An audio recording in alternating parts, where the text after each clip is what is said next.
श्री गणेशाय नमः। ओम नमः शिवाय। नमस्कार साधकगण, मैं पंडित ओंकार शुक्ल आज आपको बताऊंगा ओम नमः शिवाय। यह शिव पंचाक्षरी मंत्र सिद्ध करने की सबसे आसान और सरल विधि है, जो कि कोई भी कर सकता है, चाहे स्त्री हो, पुरुष हो, गृहस्थ हो, ब्रह्मचारी हो, सन्यासी हो, कोई भी हो। बिल्कुल सहज विधि है, कोई भी आसानी से सिद्ध कर सकता है। तो आइए आगे बढ़ते हैं। ये मंत्र शिव पंचाक्षरी मंत्र बहुत ही अनमोल मंत्र है।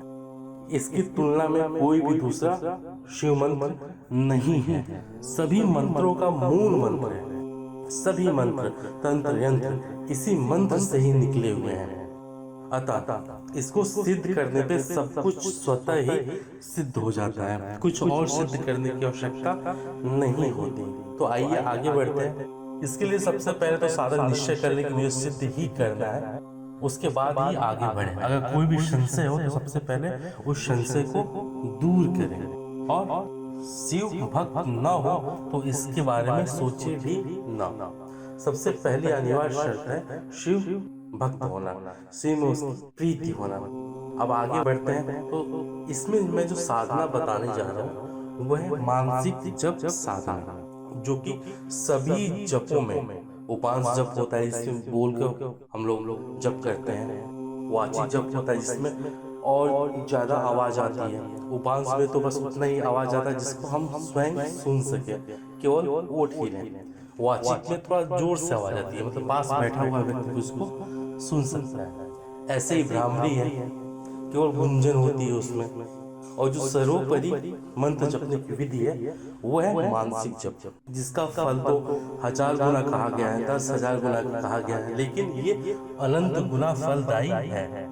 तो आगे की विधि हम बताते हैं। इसमें देखिए शिव पूजन जो है वो बिल्कुल संक्षिप्त रहेगा, और वो भी मानसिक ही होगा। शिव को बल आपको जल और बेल पत्र, जो कि सबसे अधिक प्रिय है, वो आपको चढ़ाने हैं। शिव मंदिर में चढ़ा सकते हैं, या घर पे भी शिव मूर्ति की पूजा कर सकते हैं। अगर घर पे आप शिवलिंग रखते हैं तो पारद का रखें, सर्वोपरि है, और उसकी लंबाई मतलब ऊंचाई अंगूठे से ज्यादा नहीं होनी चाहिए।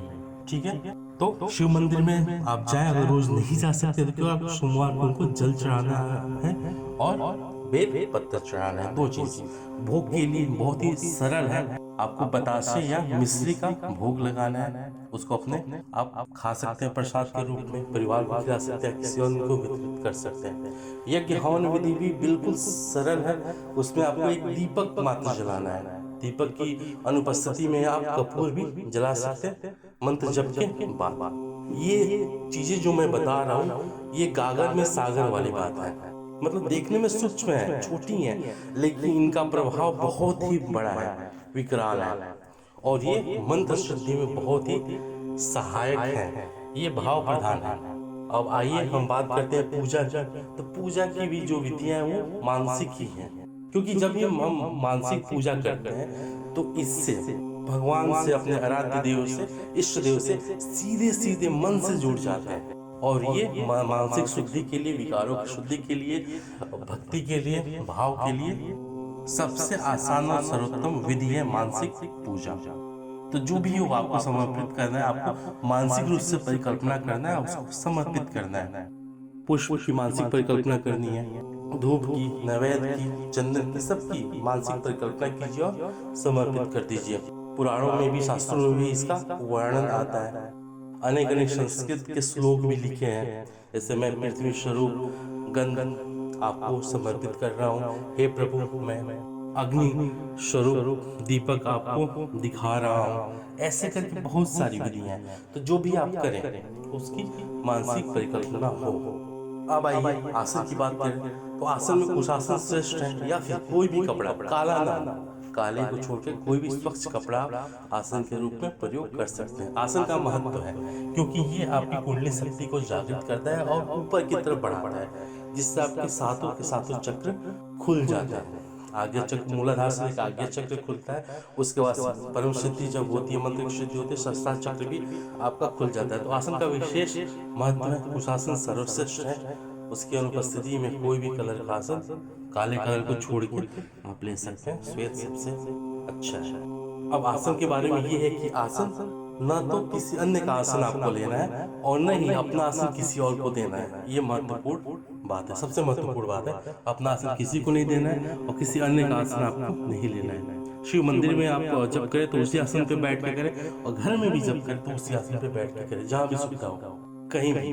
ठीक है, जब भी हम जब करें तो इसके बाद आइए माला की बात है। तो इसमें माला की कोई भी आवश्यकता नहीं है, मानसिक जप में माला की कोई आवश्यकता नहीं है। फिर भी बहुत सारे साधकगण होते हैं, उनका मन नहीं लग पाता है, तो शुरुआती दौर में आप रुद्राक्ष की माला, पंचमुखी माला प्रयोग कर सकते हैं। इसके बाद हम आगे बढ़ते हैं। मंत्र जप की प्रक्रिया क्या है? तो जिनको माला से जप करना है वो माला से जप कर सकते हैं, 1 माला 2 माला। इसके बाद आपको माला को छोड़ना पड़ेगा, 1 से 2 माला जप के थोड़ा मन लगने लगे तो फिर जीव्या को विराम दीजिए, मुंह बंद कीजिए, श्वास नॉर्मल रखिए और मानसिक जप करना है आपको। याद रहे, मानसिक जप।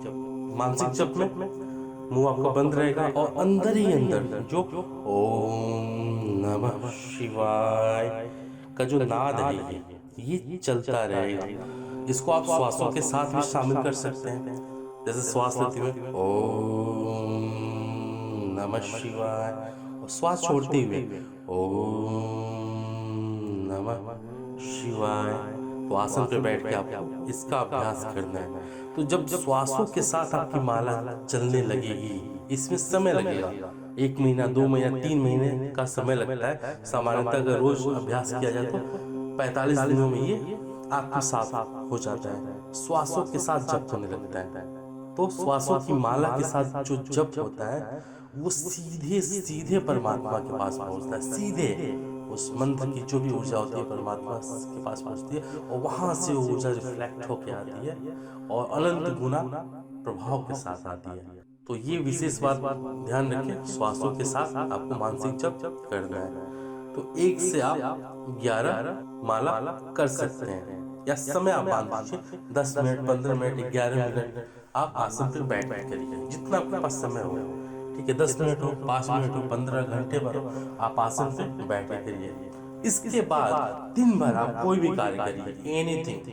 आप अपने व्यवसाय में बैठे हैं, यात्रा कर रहे हैं, कहीं जा रहे हैं, टहल रहे हैं, तो उस समय भी आप मानसिक जप कर सकते हैं और इसका बोल के भी जप कर सकते हैं। ओम नमः शिवाय एक ऐसा मंत्र है जिसको शिव जी ने सभी के लिए खुला छोड़ा हुआ है। इसको किसी भी अवस्था में आप जप सकते हैं। स्नान नहीं किए हैं तो भी इसका जप कर सकते हैं। याद रहे, ये बहुत ही महत्वपूर्ण चीज है।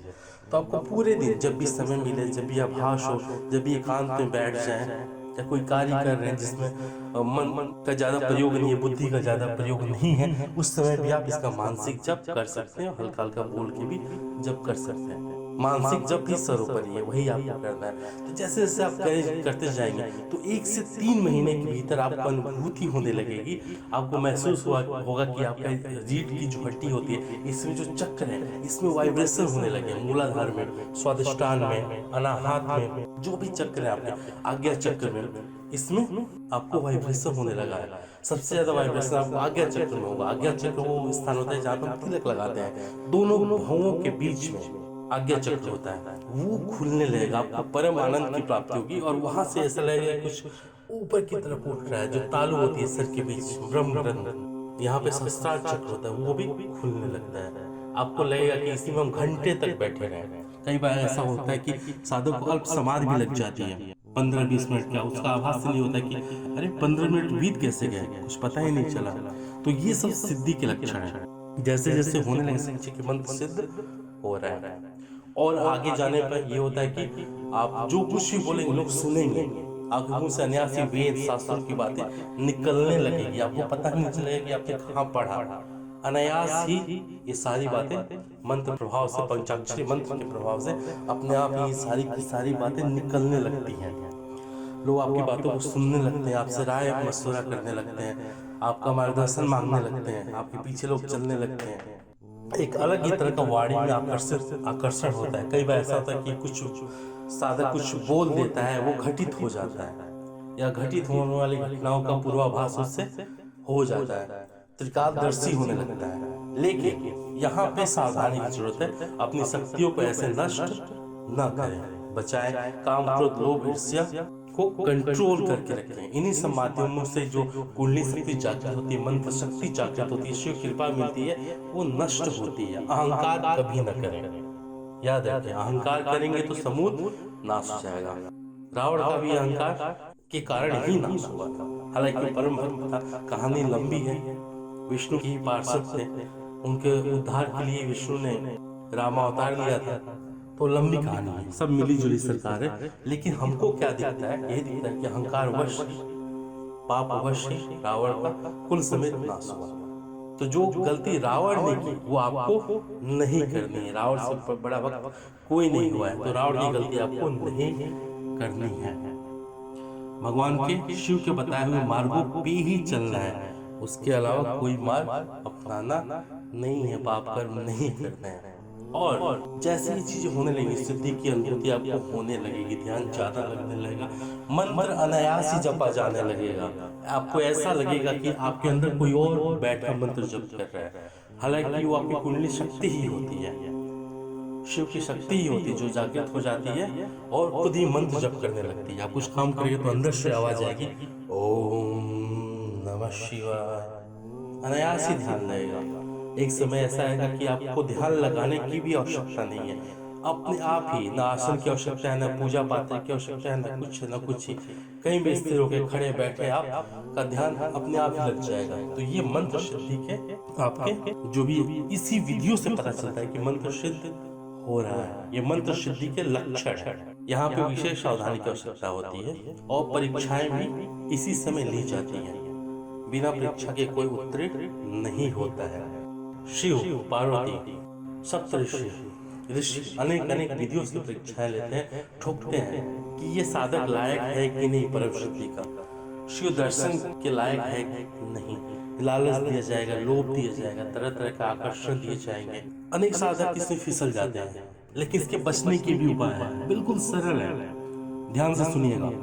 जब भी आपके सामने विकट परिस्थिति हो, लोभ है, लालच है, पारिवारिक प्रॉब्लम है, समस्या है, स्वास्थ्य संबंधित हो, तो इस समय साधक साधना छोड़ देता है, उन कामों में लग जाता है, या फिर कहीं पे समझौता कर लेता है, कहीं पे चोरी हो जाती है, कहीं पे लालच, कहीं पे पाप कर्म कर लेता है, कहीं पे कुछ कर लेता है, कहीं बहक जाता है, सुंदरता में बहक जाता है, तो कुछ पाप हो जाता है। तो पापों से क्या होता है कि कुछ समय के लिए साधना दब सी जाती है, मन कुंठित हो जाता है। तो इन सब से बचने का एक ही उपाय है कि कभी भी विकट परिस्थिति में बचे तो शिव का स्मरण करें और उनसे आप मार्गदर्शन मांगे। आपके मन में अपने आप ही उसका सर्वोपरि उचित उपाय सूझेगा, उस उपाय को आप प्रयोग करिए और आगे बढ़िए, आपके कार्य सिद्ध होंगे, मंत्र सिद्ध होगा। और त्याग के लिए हमेशा तैयार रहिए, कहीं कहीं आपको त्याग भी करना पड़ सकता है चीजों का। त्याग का मतलब ये है कि अभिमान का त्याग, अहंकार का त्याग, झूठे दिखावे का त्याग। सहज बनिए, जितना सहज होंगे उतना ही आप आगे बढ़ेंगे साधना में और शिव दर्शन को प्राप्त कर पाएंगे। तो इसी के साथ साथ मैं बातों को विराम लगाऊंगा। उम्मीद करता हूँ, आशा करता हूँ आपकी साधना सफल हो। और भी बहुत सारी चीजें हैं गूढ़ में जो आपको बताना चाहता हूँ, तो आपको कुछ जानना है, लेकिन सबको वो चीजें नहीं बताई जा सकती है। तो आप इस मानसिक साधना को कीजिए, जो भी आगे दिक्कतें आती हैं, समस्याएं आती हैं, वो आप पूछिए, हम समाधान करेंगे, जहाँ तक हो सके वहाँ तक समाधान करेंगे। अंततः पूर्ण समर्पण होना चाहिए। श्री कृष्ण ने भी गीता में कहा है कि हे पार्थ अर्जुन, अब तक मैंने तुझको जो भी सांख्य योग बताया, ज्ञान योग बताया, भक्ति योग बताया, कर्म योग बताया, उसको भूल जा, केवल एक चीज याद कर, मुझ में पूर्ण समर्पण। तो शिव में पूर्ण समर्पण होना चाहिए, भाव प्रधान होनी चाहिए साधना, न कि कर्म कांड प्रधान। तो इसका स्मरण रखें। इसके साथ सबसे आज्ञा लेते हैं, प्रणाम, आपकी साधना सिद्ध हो। ओम नमः शिवाय।